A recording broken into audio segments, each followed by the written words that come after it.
There has been a slight tweaking of the title, but that hasn't actually altered the sort of the focus of what I'm going to be talking about this afternoon, which is a particular place, and that particular place is Whitechapel in London. But it's also about two young men who grew up in that place and emerged as two of the most significant modern artists of the 20th century, Mark Gertler and David Bomberg. And there it is again. And here they are. When I first became interested in the art of Bomberg and Gertler some years ago, I was struck by the many parallels in their backgrounds. They were both of Polish Galician extraction, born in England in the 1880s, with virtually a year between them, to first generation immigrant families. Both families were very poor and very large, and after some peripatetic activity settled in Whitechapel in the East End of London. Both had adoring and supportive mothers and somewhat feckless fathers, and both were Orthodox Jews. And despite its grim location, opportunities came their way, and their Jewish backgrounds became something they could take advantage of. To take the elder first, Bomberg was born in December 1890 in Birmingham. He was the fifth of 11 children to the family of Abraham and Rebecca Bomberg, who had emigrated from Poland in the 1880s. Abraham was a leather worker and had been employed previously in London, Wales and Birmingham before they all settled in Whitechapel. Gertler was born in December 1891 in Spitalfields to Golda Gertler and her husband Louis, the youngest of 5 children. Like Bomberg, his early years were similarly peripatetic, returning to Poland in 1893. But by 1898, he'd returned to London and the family had taken up quite close to the Bomberg family in Whitechapel. In 1872, the French artist and printmaker Gustave Doré completed a commission to produce 180 wood engravings of London entitled London, a Pilgrimage. And these images in many ways have created the public image of the East End of that time. And this is one of the classic ones of that set. Whitechapel and the neighbouring communities of Wapping, Aldgate, Bethnal Green, Shadwell and Stepney made up one of the most densely populated and impoverished parts of the world. It had a population larger than most capital cities of Europe.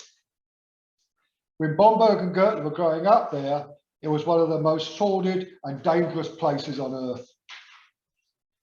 Whitechapel itself was not particularly squalid, but the warren of dark streets off it were genuinely terrifying places.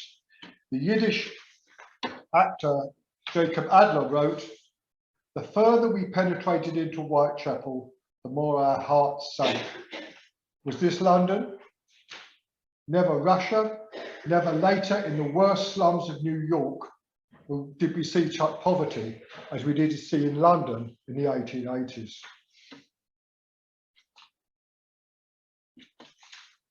Between 1870 and the outbreak of the First War, 120,000 Jewish refugees from Eastern Europe travelled to Britain to escape persecution.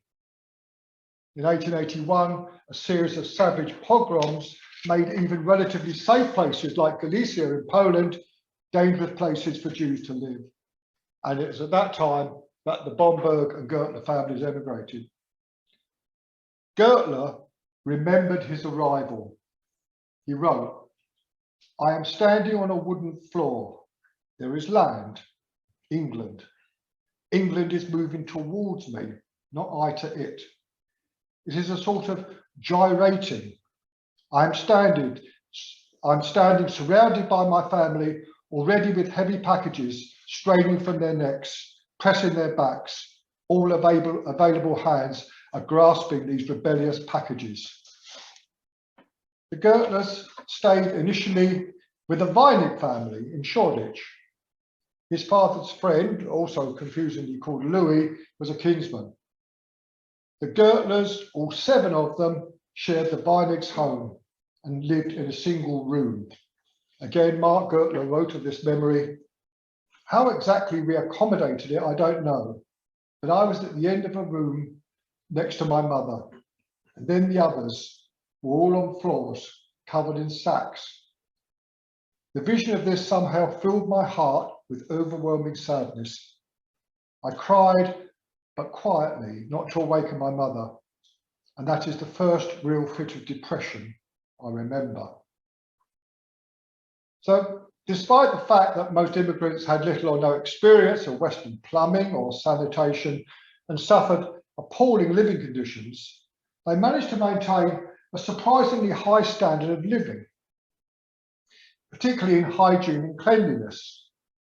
Infant mortality and disease were relatively low amongst these communities, and they were often better fed and better clothed than their non-Jewish neighbours. This can be ascribed to Jewish dietary laws, the rituals of religious bathing, and the experience of managing in harsh and often dangerous environments. This painting by Gertler was produced in 1909 and is subtitled "A Playful Scene." It's set in the one-room apartment in Zion Square, just south of Whitechapel High Street, where the Gertlers were living at the time. Gertler wrote of it, "Our home consisted of a room with some kind of detached corner where my mother cooked and managed to produce enough food to keep us all alive. Our landlord and his wife were decent people, and their leniency with regard to our rent was a great help." I find this a really interesting picture.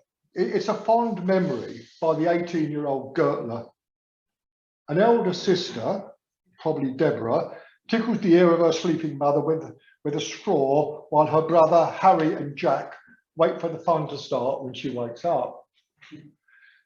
It's difficult to know the degree to which Gertler might have sanitized this image. It has a polite, almost middle-class setting. The figures are respectable and well-dressed. The interior is clean. There are pictures on the wall, rugs on the floor, a tablecloth on the table. And with the exception of Golda, who never learned to speak English, the people all have Christianized names. The younger generation of Gertlers have become well and truly anglicized. Gertler's mother is a recurring theme in his early work. He paints her many times. And as time went on, his reputation as a painter took off. The family and Gertler began to distance themselves more. But both the Gertlers and the Bombergs were Orthodox Jews. Sabbath morning was spent at the synagogue, daily prayer at the Metzua on Friday evenings, and Louis and Abraham would light Sabbath candles, drink a cup of wine, and pronounce blessings on their children. Louis and Golda were particularly now committed to Whitechapel. It supplied everything in their needs. Their religious and everyday life had become synonymous. And the boys would need this because they were now at an age to be educated in the faith. Gertler was 7 when he was sent to a Maida, or Hebrew class, to begin his religious education. It was run by a very old rabbi who read from the Old Testament in an unintelligible monotone, that's Gertler's words, translating the Hebrew into Yiddish for the boys. Gertler admits to understanding neither. His only strong memory is being given a fresh fish as a snack, a dish he took to immediately and he relished for the rest of his life.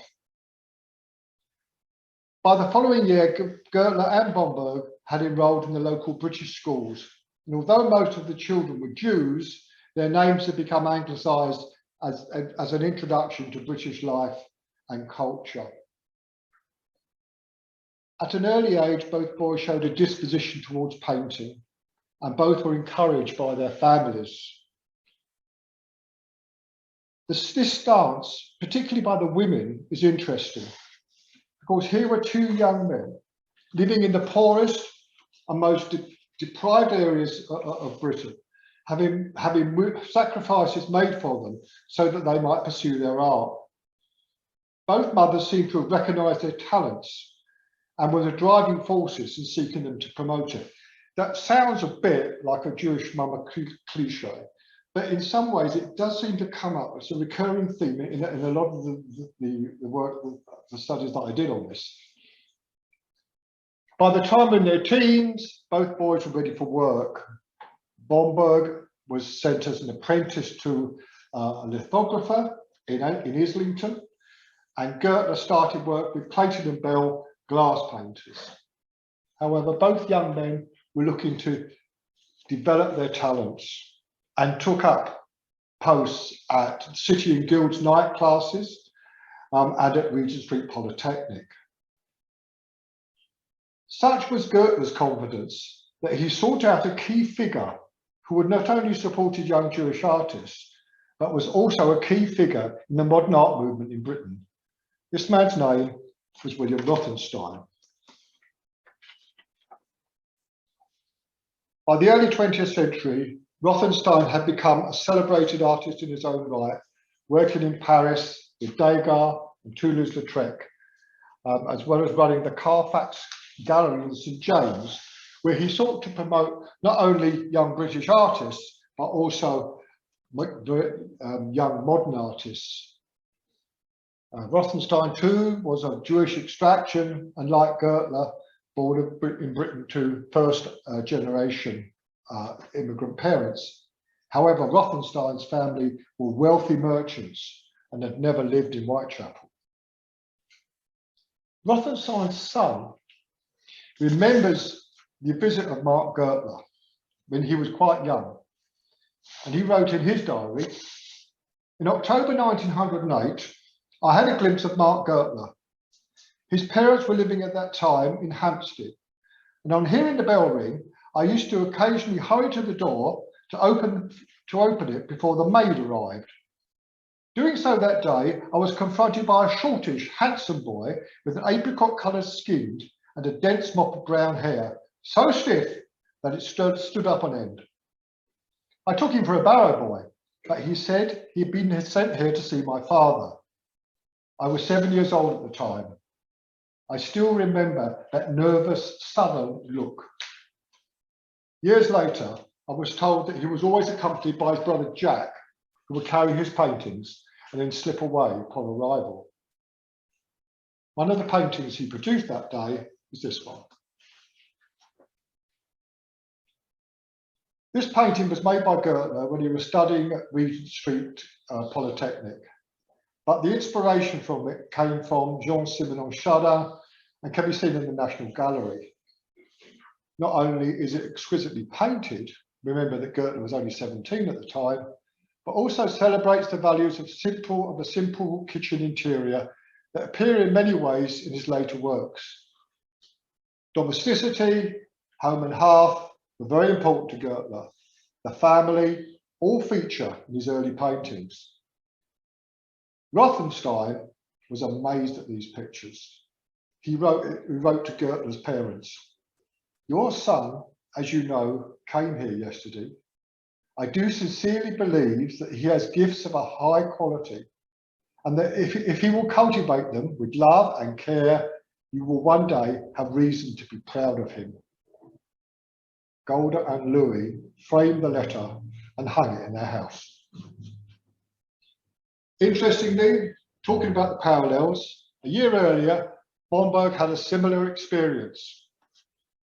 While drawing at the V&A one day, he was noticed by the society artist John Singer Sargent, who invited him back to his studio. It was here that he eventually met a Jewish portraitist called Solomon J. Solomon.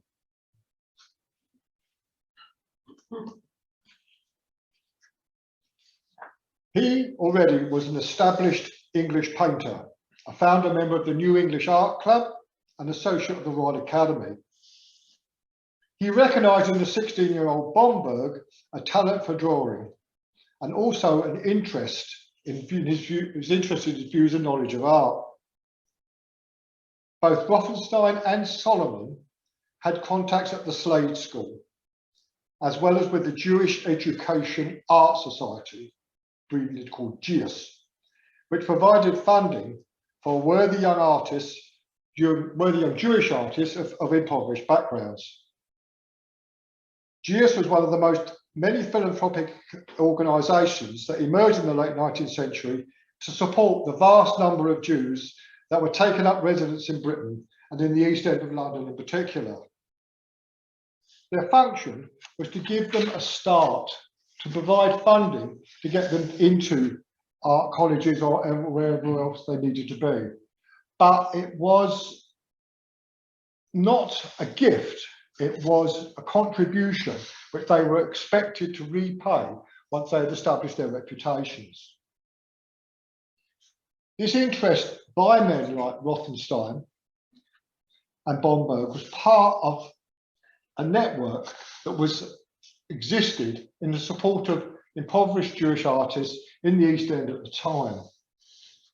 Anyway, as it happened, both young men ended up at the Slade School of Art, and coincidentally in the year 1912. And they were photographed.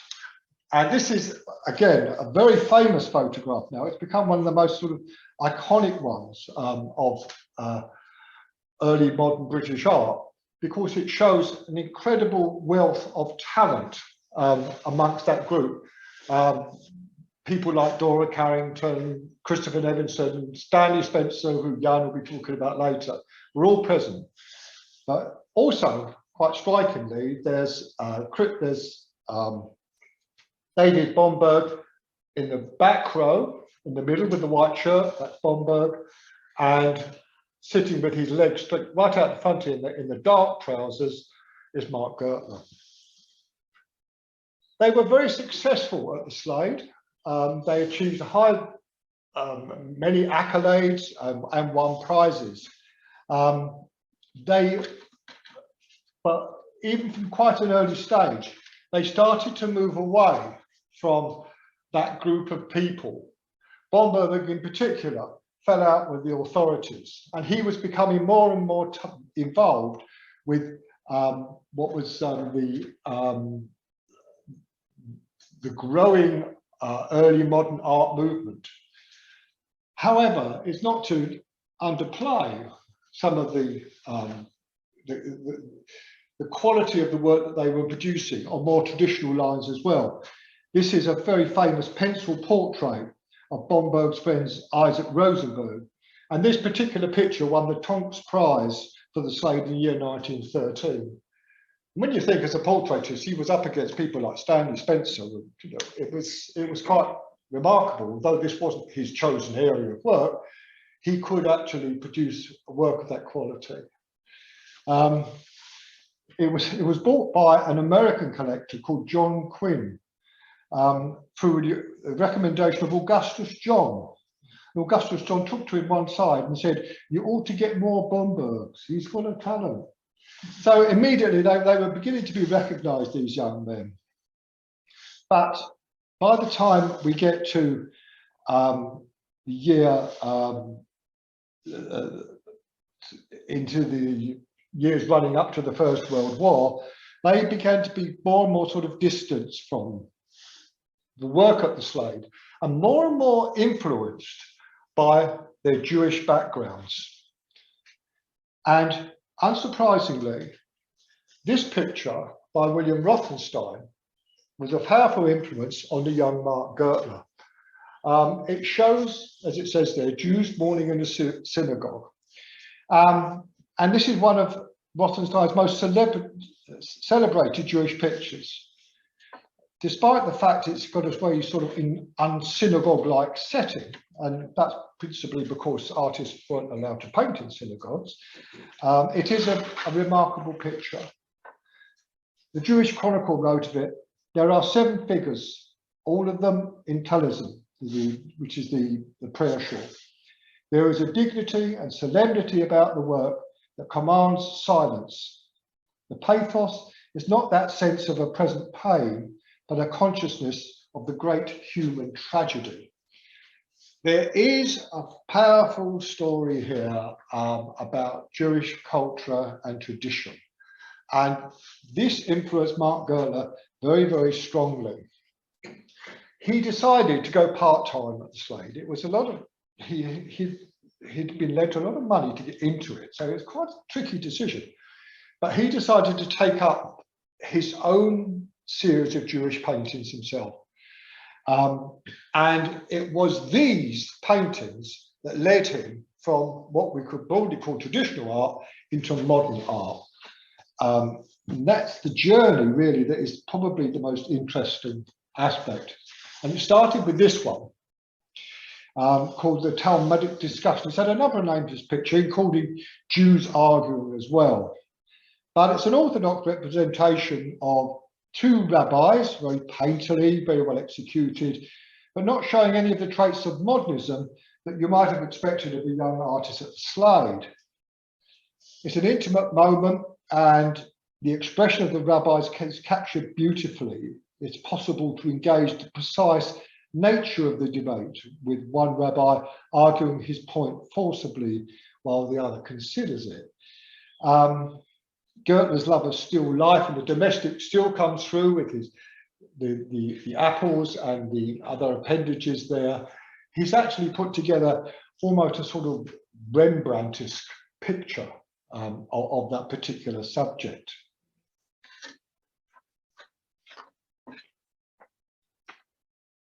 This was the first time that a work by Gertler was reviewed in a national newspaper. The Sunday Times critic wrote a piece entitled "The Rising Generation" and said, if, as I hear, Mr. Gertler is only 18 years of age, he has plenty of time to acquire colour and quality in pigment, which sooner or later will force him to choose between being either a popular Academy exhibitor or a superior person of the New English Art Club. Now, that's an interesting thing, I think. You know, it's either which way do you go? Do you become an academician? Do you go that traditional route? Or you're going to go out there in the cutting edge of modernism? He went into modernism.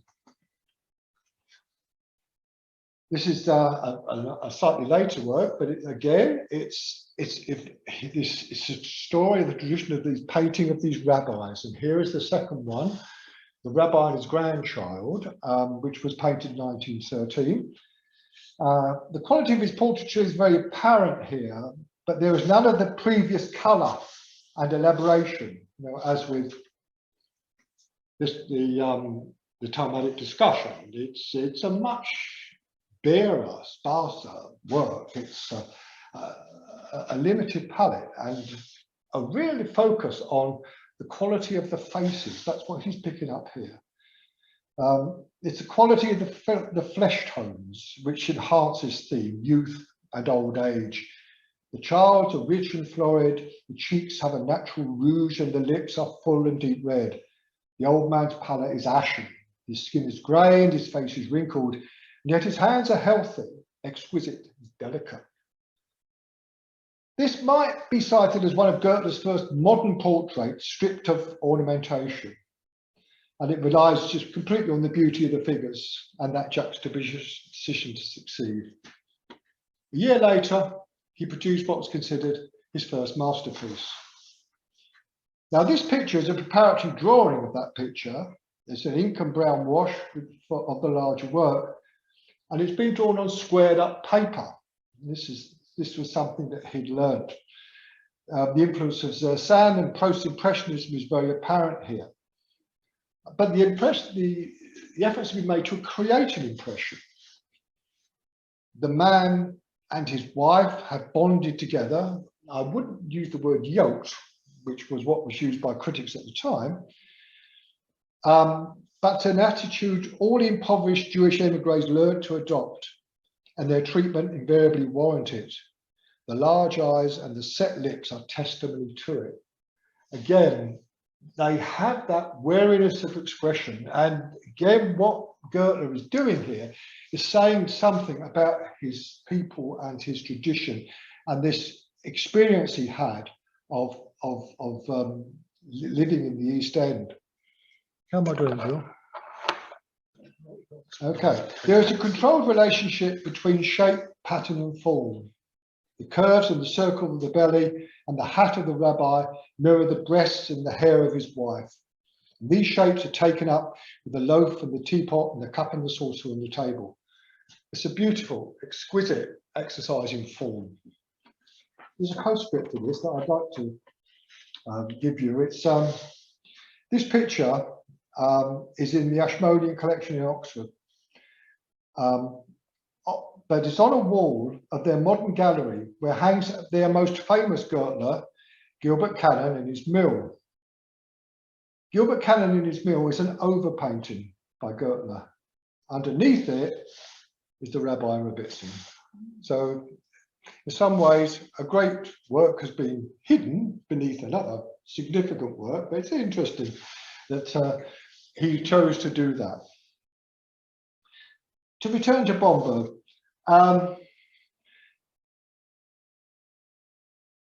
Bomberg at this time was becoming one of the sort of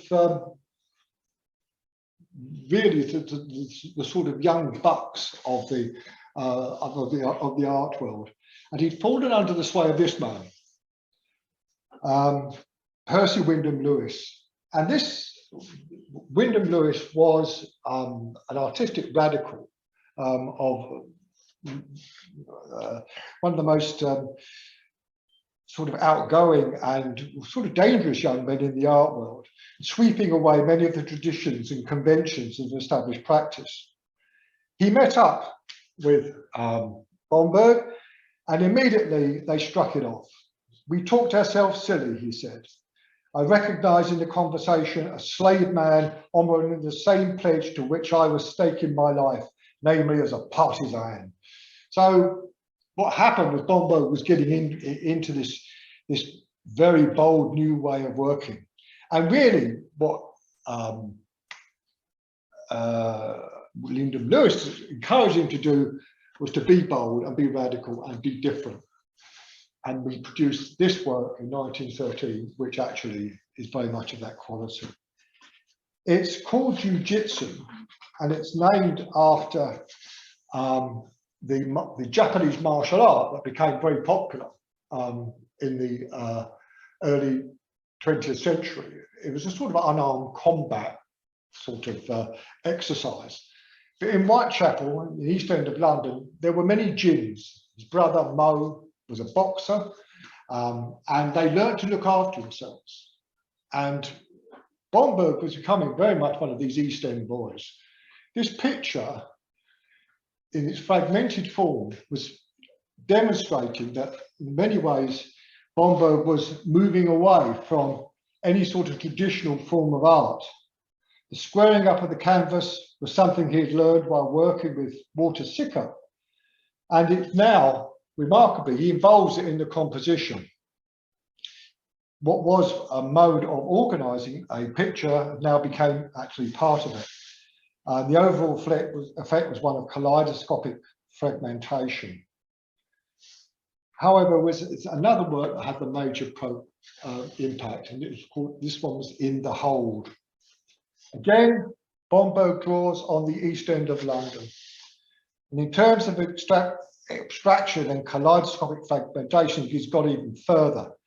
He splintered the images, fractured them into a number of different forms.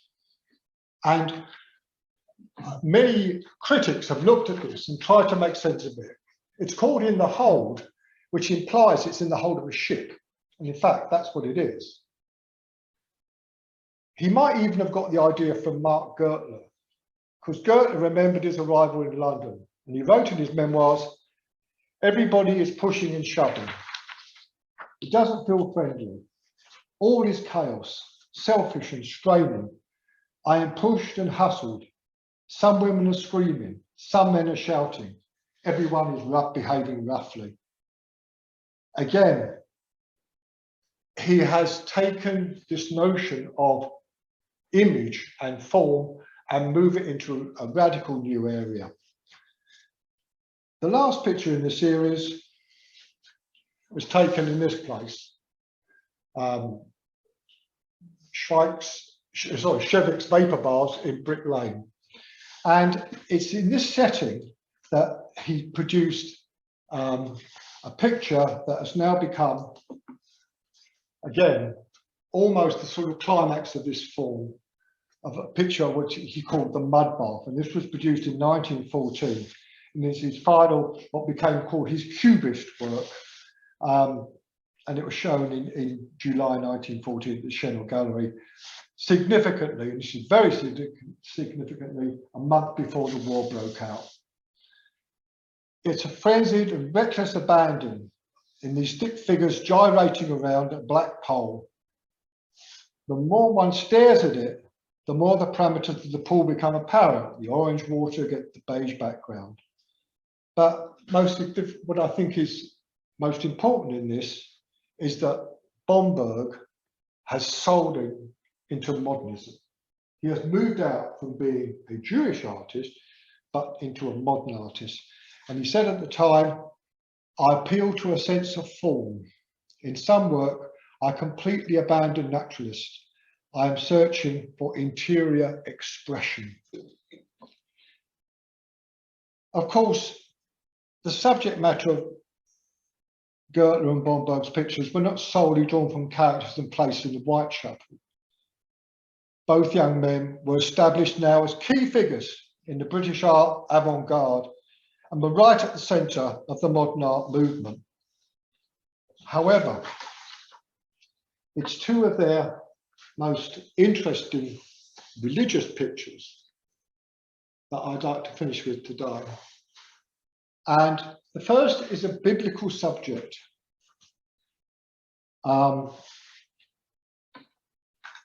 As with his Whitechapel pictures, he's pared down the figures that become even more abstract.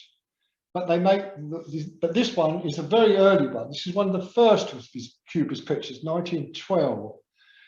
And the story is taken from the book of Ezekiel, who tells of God taking the prophet into a valley of dry bones. And he asks, Son of man, can these dry bones live? And commands Ezekiel to speak to the bones, which causes them to join miraculously. The juxtaposition of the pale flesh and the deeper brown figures hints that these bones were not merely uniting, but transforming into resurrected beings. And again, this theme of resurrection, as we know, is a very sort of common one in Jewish and in Christian beliefs. The animated figures appear to leap and embrace and even dance together. And there's even a baby being held aloft at the centre. Why Bomberg chose this particular picture, I'm not really sure. The inference is, again, of one of regeneration, of resurrection, which were common enough themes. But in many ways, I think it's an example of that despite his unorthodoxy, his Jewish faith was still very important to him as he made his way as an artist. And finally, Mark Gertler's probably most famous biblical picture. The creation of Eve shows a particularly kindly patriarchal old God gently tugging a blonde-haired, blue-eyed Eve from the prone body of Adam. The action takes place in a jungle setting with a great agapanthus, with a parrot and a deer and creatures bearing witness to the event. Again, one can imagine what impact that might have had in 1914. When this picture was first shown at the London Group exhibition in November, Gertler recorded that the critics went quite mad with rage. NEAC, with the New English Art Club, had refused to show the picture on the grounds that they felt it to be indecent.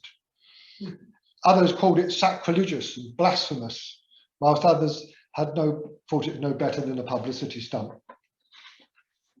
The timing was unfortunate, because by November 1915, the First World War had been raging for over a year, and Gertler's German-sounding name brought out the worst jingoistic tendencies. For both men, their notoriety reached its zenith in an exhibition held in the Whitechapel Art Gallery in May of June 1914, and it's entitled 20th Century Art, Modern Movements. Now this exhibition, and again, marks the end of their work as young artists.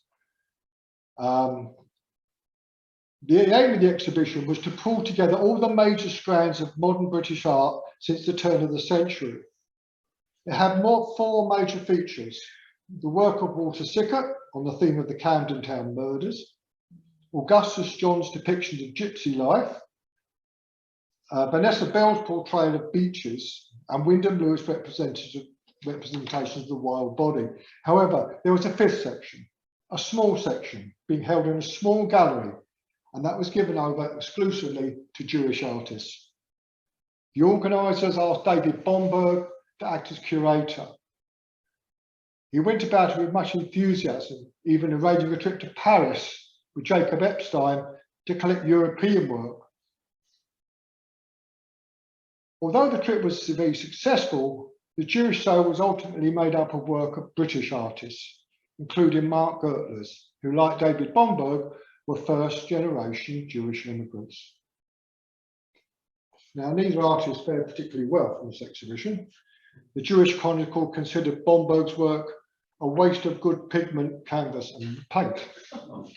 However, it became a watershed in the lives of both both artists, and in their lives as Jews.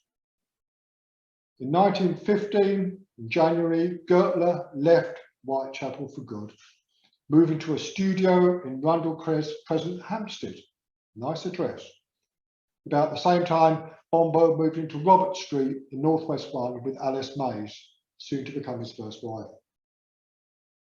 World War I, which was all to be over by Christmas, clearly wasn't going to be so.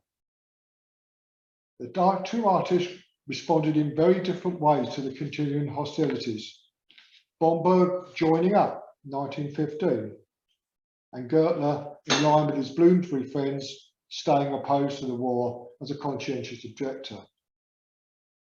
It was a war that changed everything, and for many of the young artists, Bomberg and Gertler included, it caused a dulling of their radical edge. It can be argued that the art that they created in the period before the First World War dignified the Jewish experience, although this was not the view at the time. Leaving Whitechapel was a complete departure from place and of their Jewish identity. There were still aspects of it that both carried with them always, but they were different artists after the war. Bomberg had a long and varied life, travelling, painting, and ultimately teaching in relative anonymity in post-World War II London at Borough Road Polytechnic. He died in 1957. Gertler married and continued to paint, but his First World War fame dwindled too, although he kept in touch with many of his society friends. In 1931, a student at the London Technical Institute, where Gertler was teaching evening classes, remembered him saying, "I think I could have been a good painter if I hadn't chosen to be a fashionable one." He committed suicide in 1939. A modernist artist sacrifices reality in order to reveal greater truths, whether depicting immigrants crammed into the hold of a ship or the weary eyes of a rabbi and his wife. Bomberg and Gertler used their art to tell us something of their world and their experiences. As Jewish artists, they were not alone, but they were probably the best. Now, I'm not arguing that the arrival of modern art in Britain was a Jewish phenomenon. There were many other features and influences, but the contribution of the immigrant population was significant. Bomberg and Gertler used their Jewish backgrounds to create much of their early art. As time went on, these influences diluted, but the remarkable upsurge of modern art in Britain before the First World War was partly of their